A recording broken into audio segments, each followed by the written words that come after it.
Representative Reives is the minority leader of the State House, and he also serves on the Redistricting Committee, although I'm not sure that committee met in advance of the release of these maps, but he can tell us the full story.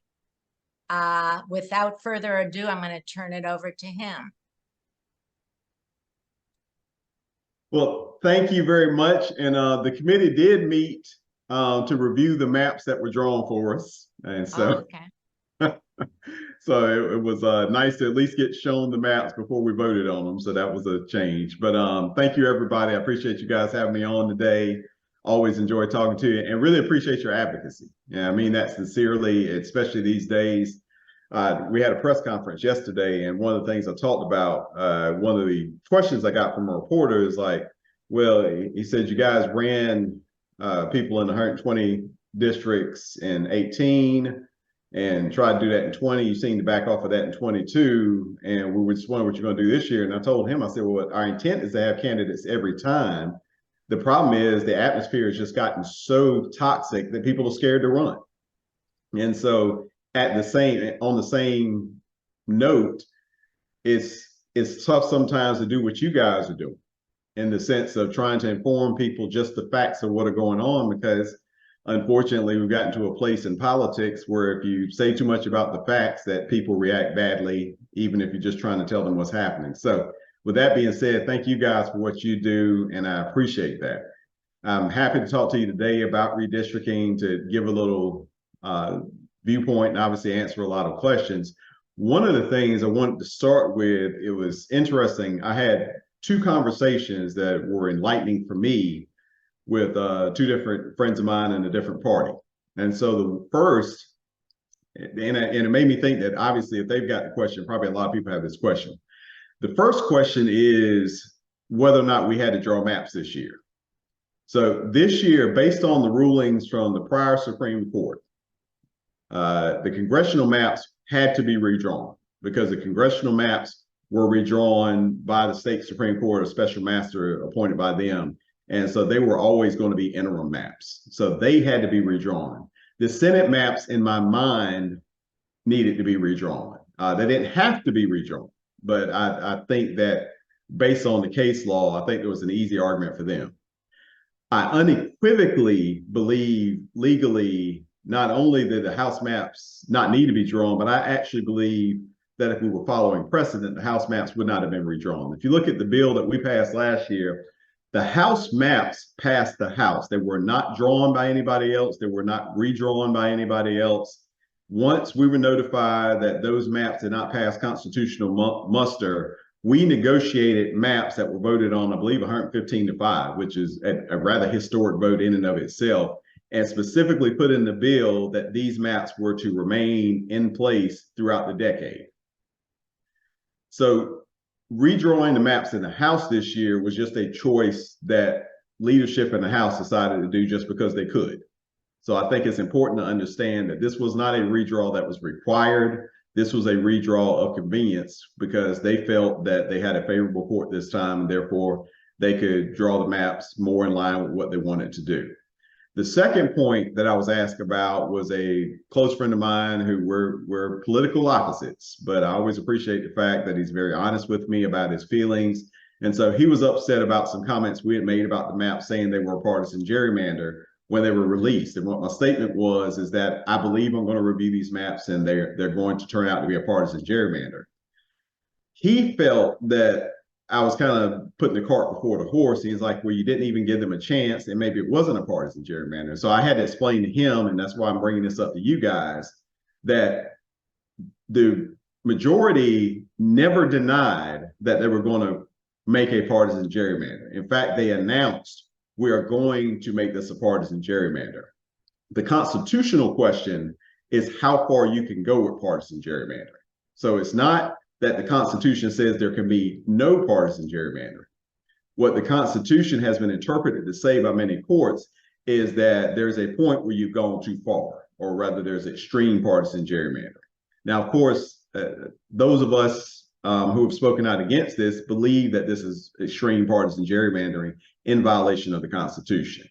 The majority right now believes, based on their public comments, that not only is extreme partisan gerrymandering allowed, but they believe that they know that the court is going to rule with them, the state Supreme Court. And this goes into the state Supreme Court's purview because the United States Supreme Court said, as to racial gerrymandering, that is unconstitutional under the federal Constitution.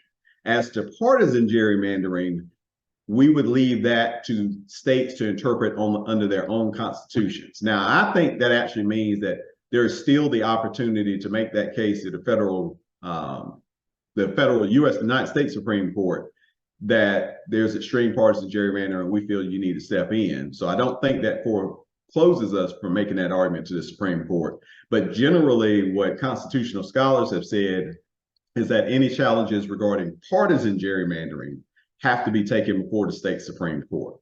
The reason that's relevant is because, again, the majority leadership would tell you that they feel they've been signaled by the state Supreme Court here in North Carolina that there is no such thing basically as extreme partisan gerrymandering. Now, that takes us to a third interesting point in my mind from a legal standpoint. From a legal standpoint, one of the things I was asking in an interview earlier today is there a basis for a challenge regarding racial gerrymandering? So what I would tell you is that there's one clear example in my mind. That is the district, in the Senate district that encompasses New Hanover. In that district, 6 African-American precincts specifically were taken out of the New Hanover district where they were influential, where that was kind of what we like to call a flip up seat or something of that sort. And they were moved into a neighboring district. I'll just say that is a strongly Republican leaning district, therefore meaning that those people in those 6 precincts, those African Americans, will not be able to elect a candidate of their choice. That is the definition of racial gerrymandering. So what I think the leadership, the majority leadership in the House right now would say, or in the General Assembly rather than it's the Senate specifically here, would say is that was partisan gerrymandering, so that's okay, because they were also 6 heavily Democratic districts.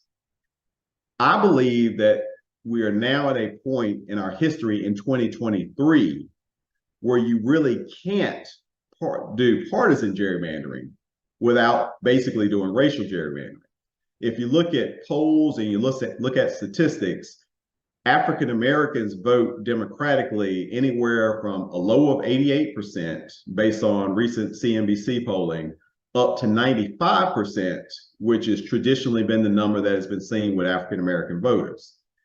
So as African Americans begin to compose more and more of a percentage of Democratic voters, and as minority voters in general make more and more of a percentage of Democratic voters, I don't see how you can make a partisan gerrymander without making a racial gerrymander. And that question has not specifically come up that I know of in front of any of the courts, but I have to believe at some point some lawyer is going to bring that point up.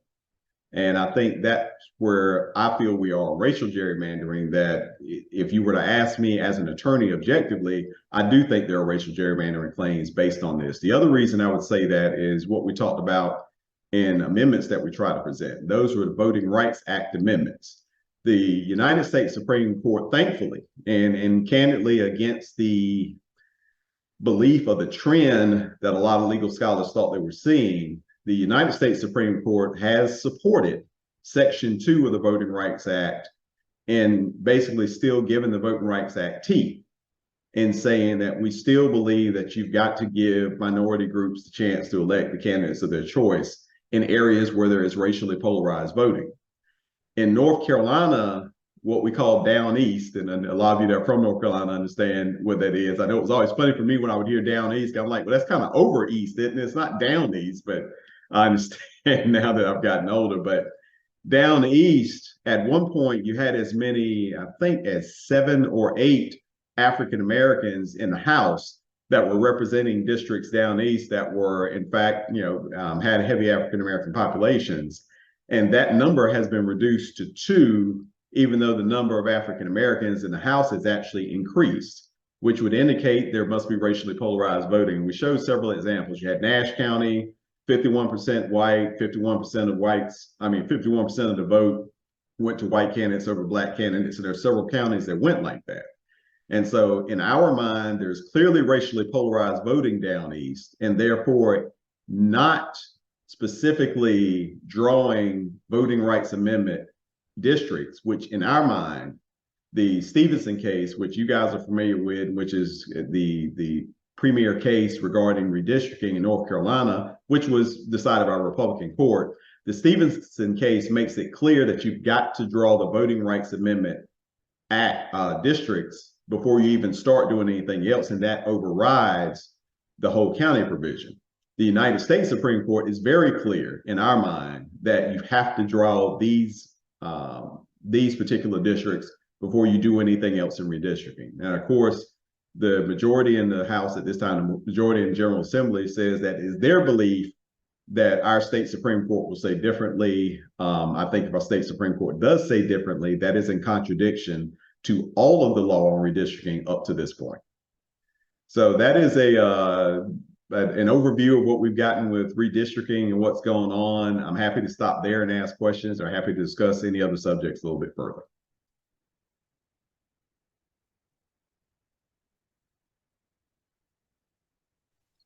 Well, thank you very much. Let's take myself off of mute. I do have a question. Yes. Here from Vicky Shea. To prove racial gerrymandering, is it necessary to prove intent, or does the effect suffice? My belief is the law says all you got to do is prove the effect. I don't think intent is required, because I think intent's almost impossible to show. But my belief is that you prove the effect of the movements are racial gerrymandering, and that there's really not another strong logical reasoning for the movements, that I think you then will have racial gerrymandering. Jennifer, I think you were going to say something.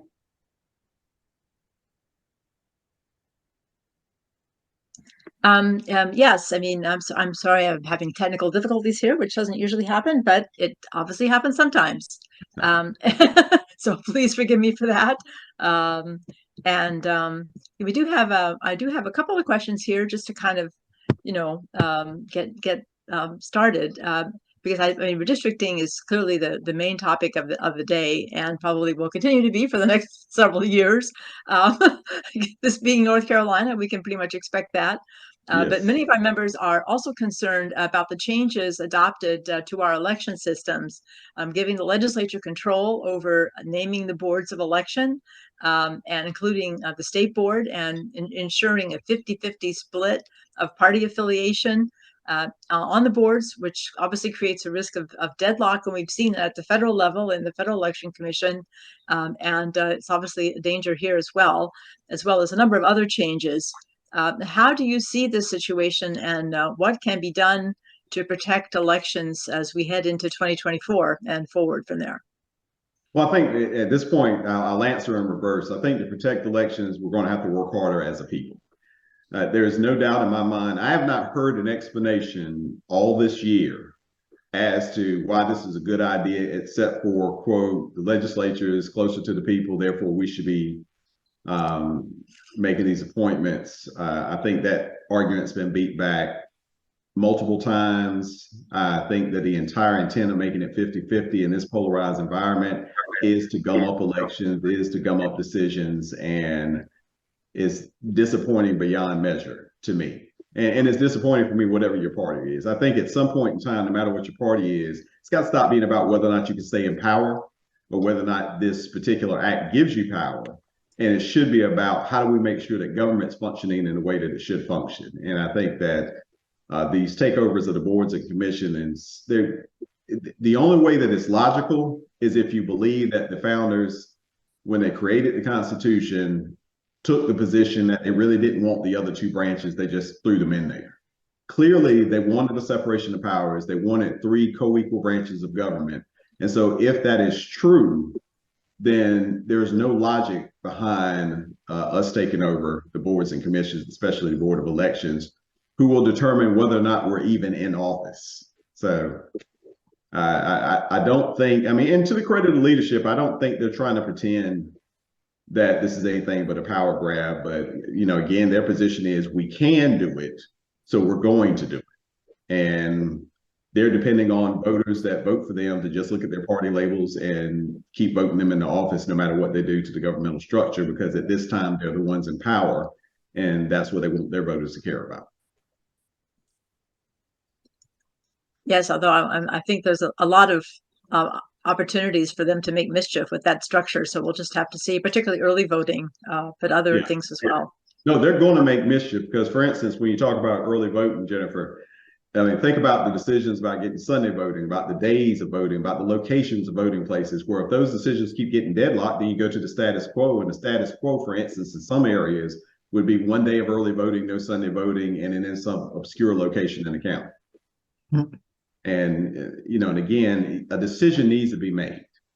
And that's why, to me, it's completely ridiculous in a polarized environment to make even numbers. If you believe what in my mind is a fiction that the legislature should control these things, at least still keep an odd number so that you can have some decisions that aren't just gumming up the process. But so I appreciate your kindness in saying that there's an opportunity for mischief. I'm presenting that there will be mischief, there will be problems. And in razor thin elections and in a razor thin electorate, that's sad, because you're going to see some race this year decided by 500 or 600 votes, which could be statewide. I mean, as many of you saw with Sherry Beasley and Paul Newby. But, you know, it's going to be 500 or 600 votes, and you're going to be able to go directly to this bill and show where it took 500 votes from somebody. And that to me is sad, and it is frightening, especially when you see the authoritarianism that is really coming to the forefront in a lot of other first world countries. I mean, even I happen to be, I'm trying to think how to put it, a publication that has more of a bent towards the majority. And their direct word was that they have taken on an authoritarian bent, and that they're even concerned. And they're concerned because they were one of the ones that talked about it when the lieutenant governor's position was basically neutered, and then to do the same thing to the governor, and what that means going forward for us as a democracy. And again, when you're hearing it from all sides, it should concern people, but at some point it's up to the voters. I mean, that's the one thing that they haven't done, is taken away the ability of voters to make a difference. But voters at this point have got to stop worrying about party and have got to say, am I voting people in the government who just want to shut the government down? Or am I voting people in the government who are trying to make this a functional government for all, whether we win or lose? I have another question here from Jane Long. Why is partisan gerrymandering considered legal? Literally because we've always done it, which I always think is a ridiculous reason to keep anything on the books. But that's what it is. I mean, if you ask anybody, you know, again, no, it's funny because, again, when I talked to you about the friend of mine who messaged me, you know, he was frustrated. He felt like I was being judgmental. And I told him, I said, I'm not arguing a point that your guys are trying to pretend like it's not happening. They're saying this is what they're doing. And they're saying we're doing it because we can. So, you know, I'd love to give you a nice nuanced answer and to go through all kinds of legal theorems that tell you why partisan gerrymandering needs to be allowed. But I'm telling you that even they say, yeah, we're doing it because we can do it, and nobody's going to stop us from it. And they're right, because when you're in power and you're in the majority, nobody ever wants to do anything that could possibly weaken that power. So, you know, voters in your party, elected officials in your party, nobody ever makes you do the right thing. Because I've got a lot of the people who are in leadership right now in the majority are on record saying we need to fix this system. And the minute they got in charge, all those bills disappeared, all those bills died. And at some point, somebody's got to be the adult in the room. And it's just, it's sad. And you would think in a day, we get more information. I think, if I remember correctly, we as people in today's society have the ability to learn more in a 7-day period than a person living in 1500 would learn in their lifetime. Yet we have gotten to a point where we pay less and less attention when you see a lot of the polling and a lot of discussions people care less and less about the structure of our government and pay less and less attention to what elected officials are doing. And that's sad, except for the things that are, sexy whenever you can put them in a paper and exciting and salacious. But as far as the basics of this is destroying our democracy, people just don't seem to take it as seriously, which again is why I appreciate you guys. Okay, I have Eileen Friedman would like to ask a question. So go ahead, Eileen. All right. I think I'm unmuted. How are you doing, Representative Reives? I am good. We spoke with, we had Anderson Clayton on our meeting today. Mm-hmm. So we were talking about some of the key races and where we could get involved. I'm sorry, I'm with Seniors Taking Action and Yes. in North Carolina, but explain to the rest of them, but we are a more nationalized group that we meet on weekly Zoom. And so we had Representative Reives last year speak to us. So the question is, I know we're with League of Women Voters here, which is nonpartisan. So how do they get involved in trying in these key race areas where you think you can make some inroads? How do they use their nonpartisan status to generate more Democratic, I'm going to say Democratic voters, or to try to change what's going on? Where do you see them getting involved to be able to affect some change in this upcoming race? Because if we have to live with these maps, we have to work within them. So that's the question. And I appreciate the question, and it's an interesting question, and I have an answer that I hope resonates. What's been interesting with a lot of nonpartisan organizations is the fear that if we advocate on certain issues that we'll be seen as partisan. In my mind, my answer is this: you can't help where it falls. So I'll use the NAACP as an example. If you're advocating for African American or the advancement of colored people and things of that sort, and you're in Florida, and Ron DeSantis has said you can't teach Black history. Well, your organization, part of your purpose is to maintain that history, to promote that history, and to create new history. So you can't help that Ron DeSantis is a Republican that has chosen to take that position, but you can't stop advocating for your constituency because they've taken a hardline position against something that clearly affects your constituency. And I feel the same about nonpartisan women's groups and really every other minority. I mean, at this point in time, every single minority in this country, and this isn't about sex, this isn't about race, this isn't about religion, really every single subset that is not part of the hierarchy of, frankly, the Republican leadership right now, you're a minority.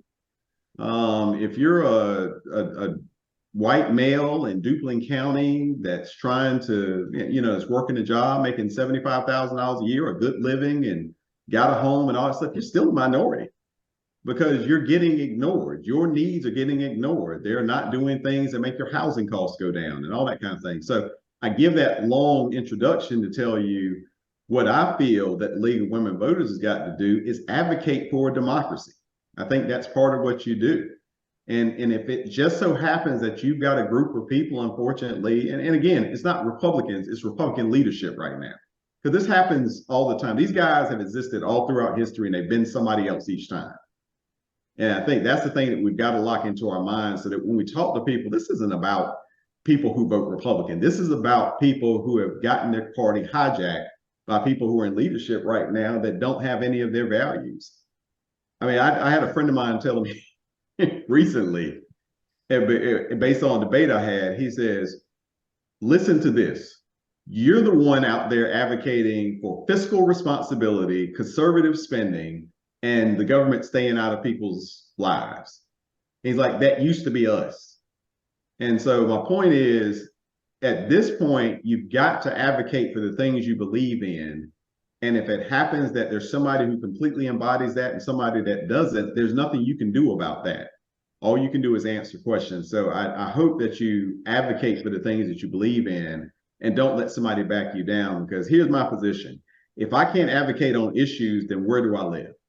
What country am I in now? And so, what I have learned is that when people find out and when people actually know what the information is, people do what you think they should do. They vote the right way, they do the right thing. The problem we've got right now is nobody has any information. I mean, with the way we know more about what Kim Kardashian is going to wear to the next awards banquet than we do about a law that is going to strip the ability for female business owners to be able to get contracts with the state, something we just passed. And we've got to educate people. And so just stay on point with the issues, get people registered. The more people you get registered and informed, the more that will vote in ways that are consistent with what you guys care about. So those are my ideas. Thank you. Mm-hmm.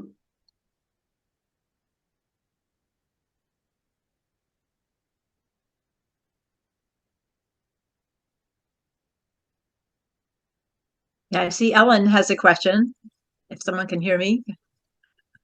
Representative Reives, I appreciate your candor.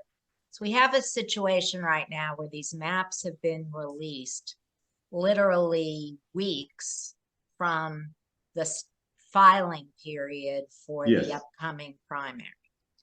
So thinking this through, even if there are grounds for a lawsuit and one even gets filed, are we backed into such a corner that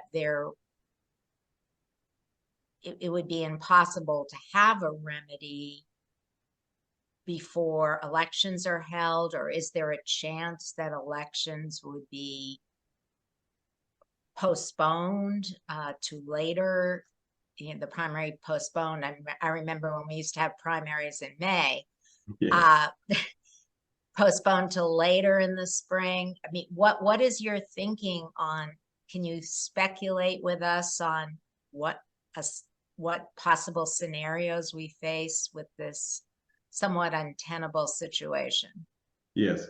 I'll say this. I mean, everything that's been done has been done intentionally. The maps were released this late for two reasons. One, to make sure that they could not get stopped by a temporary restraining order, and two, to make sure that it was difficult for people who they didn't want running to get ready to file and all that type of thing. I mean, there are tons of people who had intended to run for office this year that, probably made the mistake of telling one or two people that got back to Republican leadership that drew them immediately out of the districts they were going to run in. So it's clear what the purpose was. And and to answer your question, I never say never.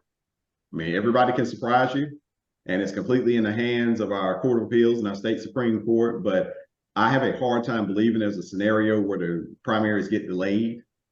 I believe that if there is a successful challenge of these maps, it'll be similar to the racial gerrymandering challenge from last decade, where it's just going to have to take its time going through the system, and there won't be any kind of temporary restraining orders. Because even with a better court, just to be candid, last decade, we just didn't get anything that stopped it. So with that being said, I would go in with the mindset that these are the maps we're stuck with. But I would also tell you that, and I'll give you an example. I go back to Nash County. There are counties like Nash County, Republican leadership spent $775,000 to win that seat. A rural seat in North Carolina, which normally would have cost you about $150,000. Democrats spent about $150,000 on that seat, and then they still only won by a couple of thousand votes. So my point is, most of these seats are still winnable. I mean, there's a wide range of how this ends up this year. So if people register more new voters and educate voters, I still think that the elections go differently than what the maps say they should go. If you look at the 2018 performance of Democrats versus Republicans in that year, based on that, these maps could net you as many as 55 Democratic seats. So, but also at the same time, if you look at the last 10 years of voting, it could also net you as low as 44 Democratic seats. So it's really going to be a matter of who turns out. Like I think 2020 was a real anomaly because of COVID, because you basically had, one set of candidates going around knocking doors, the other set of candidates didn't. And So I think 2020 was an anomaly, and then that takes you into 2022, which actually went pretty well all across the country for an incumbent president. But on the flip side, didn't go as well in North Carolina. But again, I think that came down to factors that we control, money, things of that sort. So if you see the engagement that you saw in 18, I think that you're going to see a pretty robust election. If you see the lack of engagement that you saw in 22, then, you know, we've got a long road ahead of us. I have a question from Barb. Any advice regarding how to get out the youth vote? How to get what? Yeah, and again, it's engagement. I've talked to a lot of people across the state and at home and things of that sort. I think our belief about the youth vote, not, you know, I'm not a youth, you guys are younger than me, but I think the mistake that we make sometimes is that we think that there's something significantly different. The problem is we all came up in a political age. So for instance, when I was, you know, my formative years, there were real things happening in politics. And there wasn't this downness about elected officials and things. Like, even with Watergate and all that stuff happening, we didn't feel bad about our elected officials in general. But nowadays, you got to remember, with social media, there's just this inundation of just everything's bad. And the problem is, the louder that you scream about how terrible everybody else is, the more followers you get. So if you want to guarantee 100 million followers, all you got to do is just say, you know, Robert Reives is the worst human being ever. No facts or anything. Just say that loudly every couple of minutes. And the next thing you know, you've got 100 million followers. But if you get out there and say, hey, this is a pretty good world if we work on it and make it good, you'll get 2 followers, you'll get a pat on the head, and that's it. So my point is, the way to engage youth voters is to talk to them, engage them just like you do other voters, but we don't. What we do is we talk at them. We never really have conversations, because what you care about, well, I'll say me, what I care about at 53 years old is completely different than what I cared about at 33, and in just decades away from what I cared about at 21. Sometimes just, you know, whether you think it's important, what they're worried about right now, it's important to them. And then tell them how government affects that and how they can make a positive change through their vote. And I think we just don't, all of us have just gotten into these 30-second ruts, and we just don't like engaging people. We don't like confrontation. We don't like, you know, having to have long discussions with people that get frustrating, that you're thinking you ought to understand this, you're smart.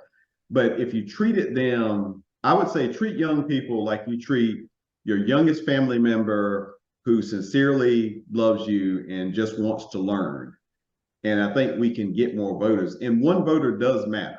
So sometimes we think, you know, we got a group of 50 of them. We got to get all 50 of them converted real quick. We've only got an hour on this Zoom. Sometimes just getting to 1 gets you 10.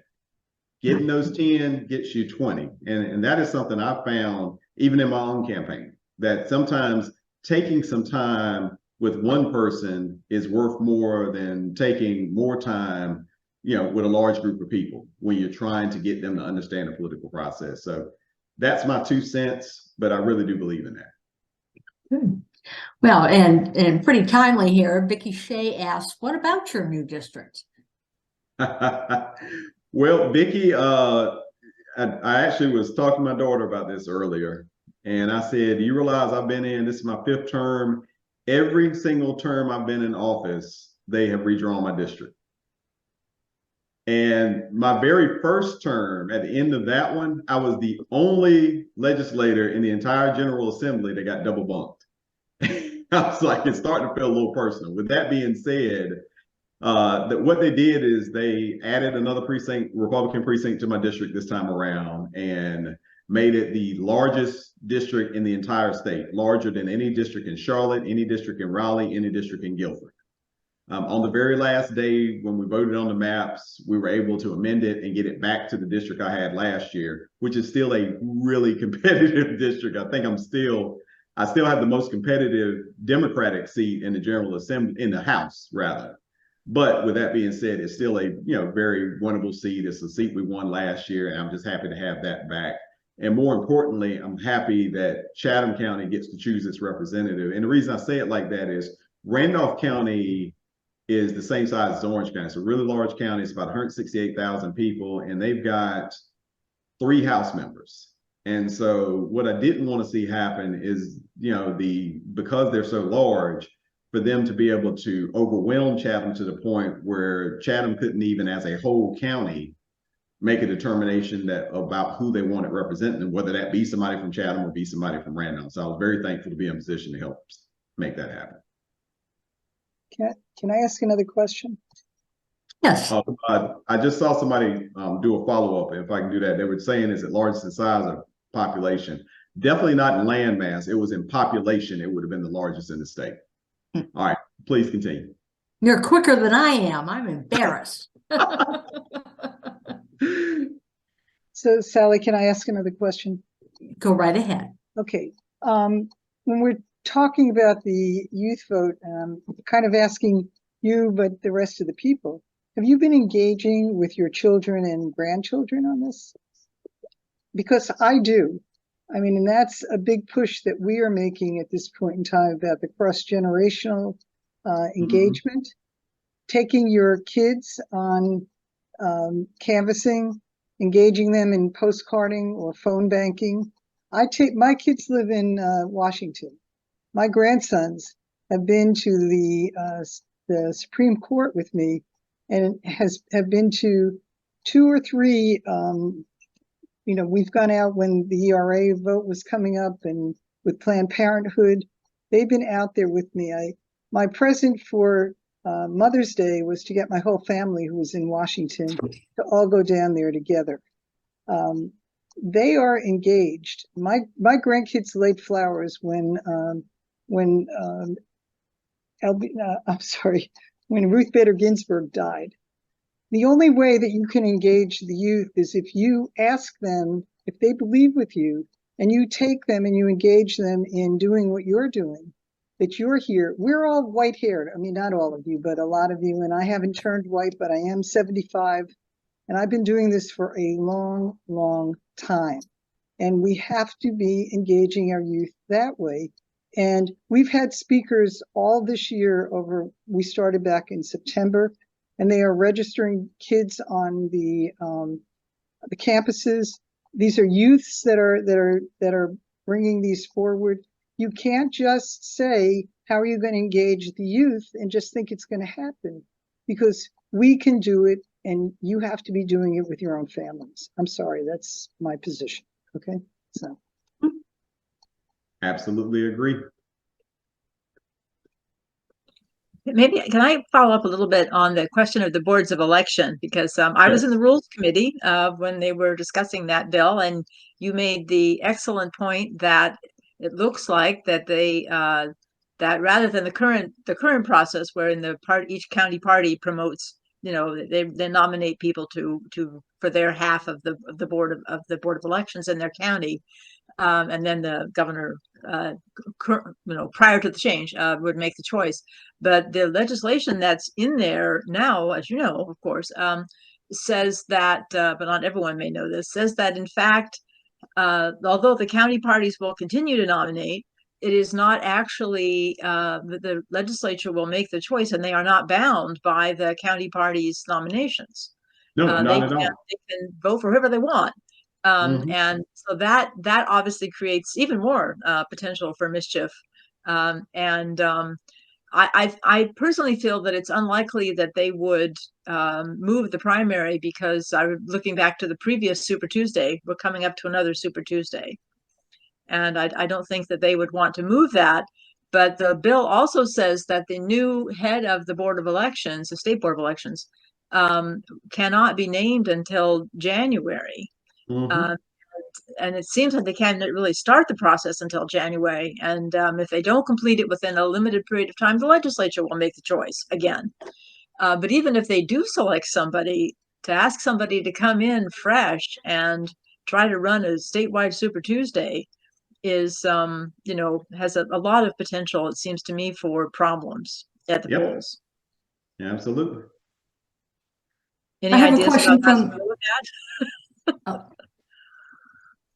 I have a question from. Oh, I'm sorry. Go ahead.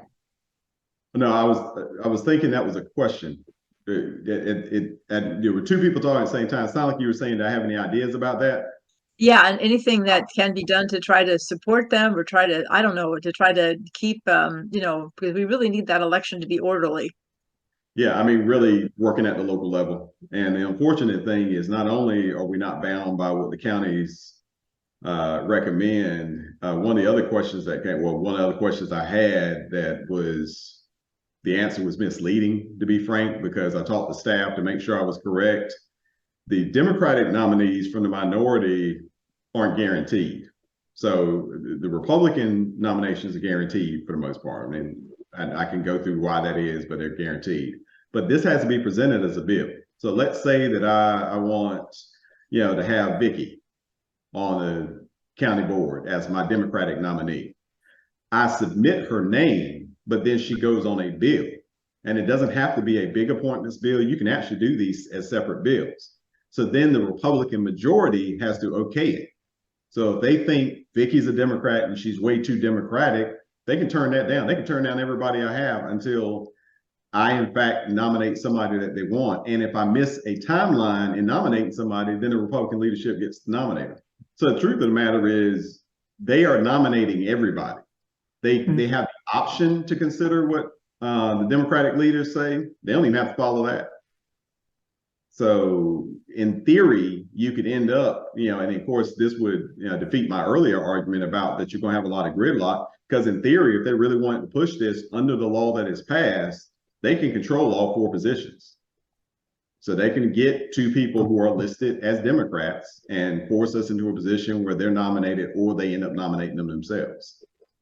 So it's a really horrible law that they know voters won't understand and you're not going to be able to explain to them. So to support, you just got to work with the people, whoever those people are, and work with them to try to get as many people to volunteer and to help to get these elections as orderly as possible. But there is a potential for absolute chaos and an absolute subversion of the will of the people within the county. Although one expects that chaos will not be evenly distributed. Right. Yeah, and that's what I think is part of the aim, just being frank. Well, I have a question here from Nan Nixon. Any chance for a bipartisan or nonpartisan redistricting commission if the Republicans become concerned about losing the majority? They're past the point of being concerned. And I appreciate what you're saying, Nan. We had that opportunity in 20.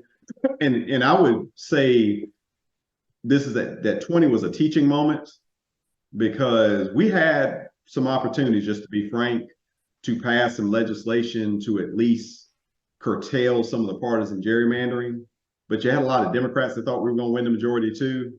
And so we had Democrats that did not want to negotiate. And so because we chose not to negotiate, we got nothing. Whereas we could have had a constitutional amendment in place to say, that you couldn't partisan gerrymander and things of that sort. We decided we wanted exactly what we wanted, or we wanted nothing. And I think we can fairly say that 99% of the Democrats right now that are seeing what's going on probably would have loved to have some curtailing of what they were able to do in redistricting this year.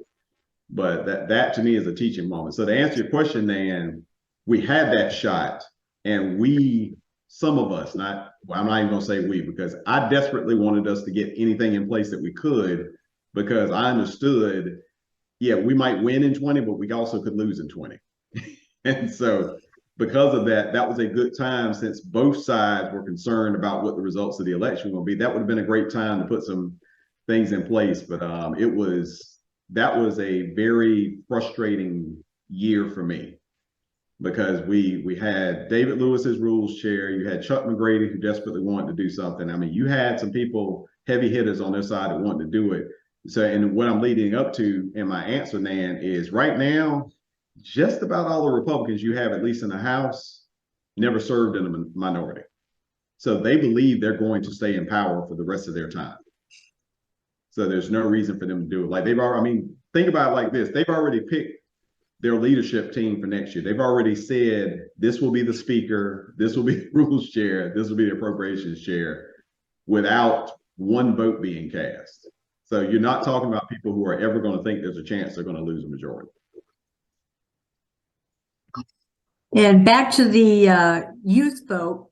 Well, let me do Nan's follow-up question while we're on this subject. Can you imagine it happening by 2028? Absolutely. Absolutely.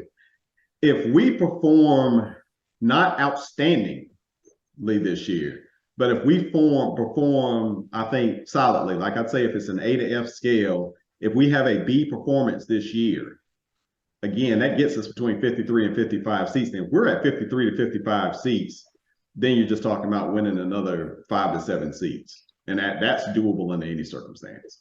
So yes, I think that if you won, say conservatively, 53 seats in 2024, got to 55 in 2026, got to 57 in 2028, there would be redistricting reform. I can promise you that. So, you know, but the thing is, we've got to show that we can do it. And when I say we got to show we can do it, again, you guys are nonpartisan. I'm not trying to advocate for Democrats because we're Democrats and we're a whole bunch better and I'm just telling you, the things that you care about, you cannot get those through Republican leadership right now. Not Republicans. That's what I'm saying. You can't get that through Republican leadership right now. It's not going to happen because they have completely locked down leadership. I mean, they've been able to choose ahead of time, despite the will. And again, in the House, you've got to have at least 61 people to have a majority. Since the day Tom Tillis took over, they've been able to the Speaker of the House has been able to choose his successor every single year. There's not even democracy within their caucus anymore. So my point is, all you've got to do is make the next person happy. So when Tom Tillis was there, all Tim Moore had to do was make sure Tom Tillis was happy with him and wanted him to succeed him. Then with Tim, all Destin had to do was make it. Now, I'm not saying that's what they did, but I'm saying that's all you got to do. So why would you want to destroy a system that allows you just to make one person happy to be the most powerful person in the state instead of suddenly going to a system where you got to have 60 or 70 people like you in order to get there? So, it's not human nature. And that's why we shouldn't be drawing districts. I mean, that is it right there in a nutshell. It is insane to me that anybody thinks that logically you're going to get humans to go in there and do the right thing in this political environment. I can make you a promise, and this is being recorded, that if it's Robert Reives making that decision, you'll have an independent commission as fast as I can draw a bill up and get it passed. But it takes a whole lot for people to understand just because you can have power doesn't mean you should. And I have seen the abuses and the excesses of power that we have shown, and it is frightening where we are. Yeah. What about the Supreme Court? I mean, the thinking seems to be that there's the potential to change the composition of the court perhaps by 28 as the first chance. Yes, there is. I forgot what the numbers are, but Anita Earls spelled that out at an earlier event that I'd seen her at. So yes, that's very possible. But again, you've got to get out here and work. And you just got to get, and again, I just want justices at this point that aren't going to decide the law based on what one of their buddies says, but will look at precedent to do a true evaluation and make a decision on law. It is disturbing to me when you've got judges who all but openly say, yeah, if Robert says that's what we should do, then that's what we should do. Because my thing is, Robert isn't, again, I've told you guys, Robert isn't a constitutional lawyer. So don't take my opinion on what the law says. Use your law clerks, use your ability, use all the resources you have to find out what the law actually says. And I'm happy if somebody tells me, hey, Robert, I know you think the law says this, but after all of our research, no, this is what the law says. But we're the same state that thought that having the president pro tem son on the Supreme Court wasn't going to be a problem. So. Plus, they've created those 10 special Superior Court positions, which are in the court that will make here's constitutional challenges first. Right. And I have a feeling they're going to be mostly Republicans. Is that a good guess? Yeah. Well, and also think of this. What we're saying is, again, that we picked 10 people who are going to go completely against human nature. Somebody just gave you a job and they're going to ask you to evaluate your performance. I don't know who's ever had to work for anybody. I have. I can't imagine a world where my boss gives me a job, determines the pay that I get, and then says, Robert, won't you evaluate me and tell me how good am I at what I'm doing? And I say, you know what, Susan, you're really terrible at what you do.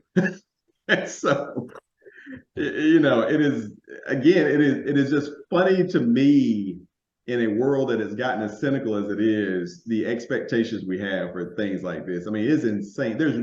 I don't think you could find another first world country run in a democracy that would say that kind of stuff is a good idea, but that's why we have the most powerful state legislature in the entire United States. A question from Eileen Friedman. Is there a chance with the growth in the state of adding any seats in the legislature? Yes, but it'll have to happen in 2030.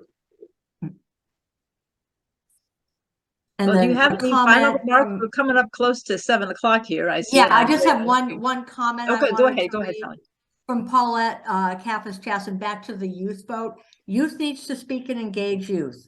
The league needs our younger members to engage with young prospective voters, in my opinion. Can Oh, I and add- Nan Nixon wants to know if you can clone yourself. That is kind, man. I actually wish I could too, so I could ask somebody to go to, you know, the General Assembly sometime. But I want to add one thing, and I think that was I think that was Nan's suggestion about having our younger members talk to. That was Paulette. Paulette. Yeah. And I'm not being critical, Paulette. All right. All members should engage young people. You'd actually be surprised how much influence older people have on young. And I mean this seriously. The person who could get to me faster, and I actually love my mother and father. Like I love them to death. Like I just, you know, I thought both of them hung the moon, and I don't care if my dad had just put me on punishment. You know, if my dad said something, I'd say, my dad said it, so it's true. But the people who got to me and really, I felt, you know, would listen to me when I was going through my teenage angst and all that stuff, those are my grandparents. So my point is, your age isn't the problem. When you're talking about talking to voters, just talking to them is a thing. And what happens is some older people, me included, will talk to somebody younger and the frustration just spills out in your voice. You know, where you're not saying you're an idiot, but you're thinking you're a really idiot. You're really an idiot. Just if you can just listen. There's so many young people right now who would engage immediately in politics if they felt somebody sat and listened. And if that young person, to your earlier point, Eileen, I do the same thing with my kids. I have taken them every year when I voted. I have not told them, you better vote Democratic, you better do this, but I have taken every single year since I carried them. I took them into that booth to see what voting is. And when I have functions, and some of you remember, I mean, I'll have the kids with me because I just want them to know the environment. But if that kid tells you, you know, Eileen, the most important thing to me this year is somebody's got to get rid of butter pecan ice cream. I'm sick of seeing it everywhere I go. Get rid of it. Is that silly? Yes. If talking to them about how that would work gets them to vote, you won. So if you tell them, well, here's what you've got to do to get it, the opportunity that I talk to people a lot about what we had, George Floyd. Everybody talk about police this, police that. And I was like, and I use that as an opportunity to say, your city council hires your chief. Your chief hires the police force and sets the tone. So if you're actually serious about this, stop getting mad at police officers, talk to your city council. So, you know, those are examples you can use, but that's my last 2 cents because we have run over and I appreciate y'all's patience. Thank you very much. Thank you. Well, thank you. We really appreciate you coming on. I'm sure everyone, you know, shares my enjoyment to hear you just telling us what we need to know about and how we might change things, which is also especially encouraging. And we have some thoughts in that direction, which I won't go into, but I really do want to, on behalf of everyone, I'm sure, on this call, thank you for joining us. And I guess it's, you know, forward together, not one step back. Amen. Thank you. Thanks, guys. Y'all have a good one. Thank you. Okay.